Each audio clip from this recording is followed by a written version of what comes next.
اهلا بيكم يا حلوين، يا رب تكونوا بخير وانتوا بتتفرجوا على الفيديو ده دلوقتي. لو اول مره بتشوفيني انا ايمان. هنعمل ايه النهارده مع بعض؟ هنعمل العيش بالبسطرمه بطريقه تحفه جدا. العجينه دي حلوه قوي قوي، هتنفع معاكي في معجنات كتير، وكمان الحشوه مميزه قوي، هيعجبك وهيعجب اولادك جدا. عايزه اقولك طعمه تحفه وريحته جايبه لاخر البيت. هينفع معاكي الفطار، هينفع معاكي العشاء، يعني الوصفه بسيطه وسهله وسريعه، وهينفع كمان معاكي اللانش بوكس للاولاد. يلا نشوف هنعمل مع بعض ايه عشان متطولش عليكم الفيديو. هيكون معايا كوباية الا ربع من المية الدافية. اول فترة ما تكونش مية سخنة عشان ما تموتش معاكي الخميرة. وهيكون معايا معلقة صغيرة من الخميرة الفورية، ومعايا معلقة كبيرة من السكر، وهبدأ اقلبهم كده، ادوب السكر والخميرة كده مع بعض في المية. وهيكون معايا 3 معالق كبار من الزيت، وهيكون معايا معلقة كبيرة من الخل. بيفرق جدا في هشاشة وطراوة العجينة، وكمادة رافعة برضو للعجينة، فحلوة هتفرق معاكي قوي قوي لما تحطي خل. انا قلبتهم كده مع بعض كويس. وبعد كده هيكون معايا معلقة من البيكنج باودر، ومعايا معلقتين كبار من الحليب البودر. بيدي طعم حلو قوي وتست حلو قوي للعجينة. وهبدأ اقلبهم كده مع بعض. بصي الفوران، بصي المية بقت بيضة كده، الخل تفاعل مع البيكنج باودر وتفاعل مع الخميرة. وهيكون معايا 3 كوبايات من الدقيق، دقيق مخبوزات او جميع الاغراض مش هتفرق. ومعايا رشة ملح، وهبدأ اقلبهم كده كويس. وبعد كده هعجن بايدي لحد ما تبقى عندي عجينة كده او كورة متماسكة بالشكل ده. العجينة عندي محتاجتش ولا مية ولا دقيق، المقادير مظبوطة جدا.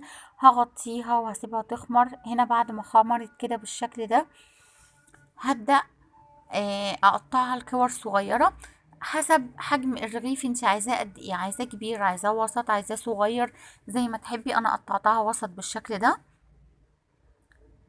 انا بجيب قطعه من العجينه كده، وباخد القفله بتاعتها لتحت بالشكل ده، وبخلي الوش الاملس لفوق، وحطيتها على رشه دقيق، وهغطيها وهسيبها ترتاح عندي شويه كمان، حوالي 5 دقايق ولا حاجه.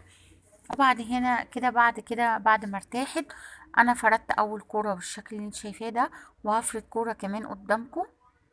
اتاكدي ان العجينه مش لازقه منك في الرخامه او في المفرش السيليكون، علشان ما تتقطعش وتبوظ منك. وحاولي ما تفرديش العجينه قوي بسمك رفيع قوي، علشان تشيل معاكي الحشوه.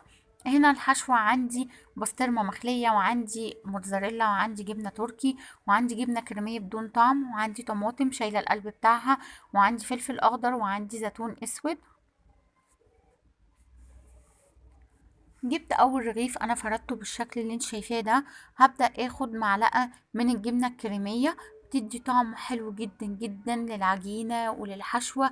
وغير كده بتبقى بتمسك لي الحشوة عندي، عشان اللي بياكل لو اطفال او كبار ما يقعش الزيتون والفلفل والطماطم من الحشوة بالشكل ده. لو مش متوفرة عندك الجبنة الكريمية، ممكن جبنة اللي هي المثلثات، اي نوع بتفضليه، بتفرديها كده عشان تمسك معاكي زي ما قلتلك المكونات. وبعد كده هنا انا هحط البسطرمة،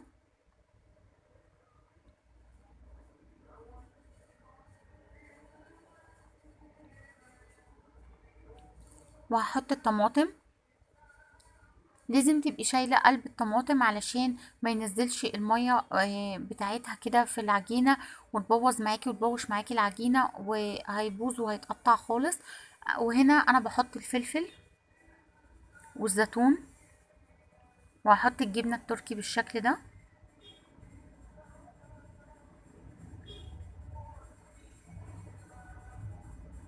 والموتزاريلا هتبقى على الوش برضو عشان تمسك معاكي المكونات، وبتدي طعم برضو حلو قوي، وبتدي مطة كده حلوة جدا.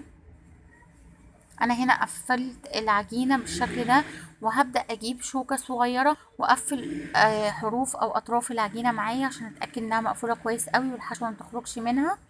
جبت صينية ألمونيوم عندي، ومسحاها كده بمنديل مطبخ مسحة زيت، وحطيت فيها كده الساندوتش بتاعي. هعمل واحد كمان معاكم من قريب.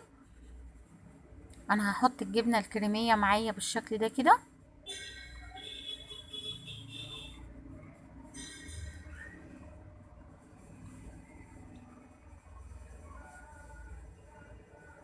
طبقة خفيفة جدا، يعني مش عايزين كمية كبيرة من الجبنة، احنا عايزين طبقة خفيفة بس كده، بتدي طعم وبتمسك معايا المكونات. وهحط كده الطماطم، وهنزل بالفلفل، وعندي الزيتون،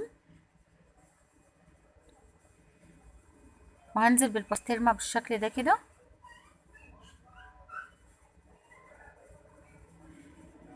وهحط الجبنة التركي،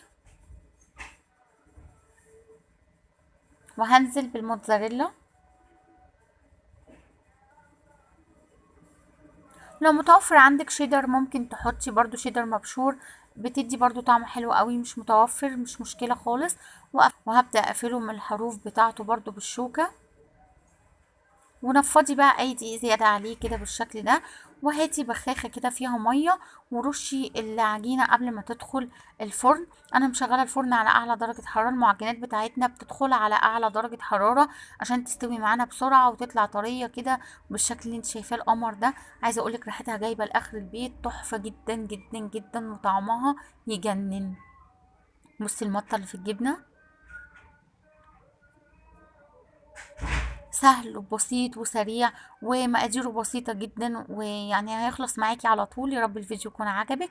لو عجبك ما تنسينيش لايك وشير وسبسكرايب. اشوفكم في فيديو جديد ووصفة جديدة، وباي باي.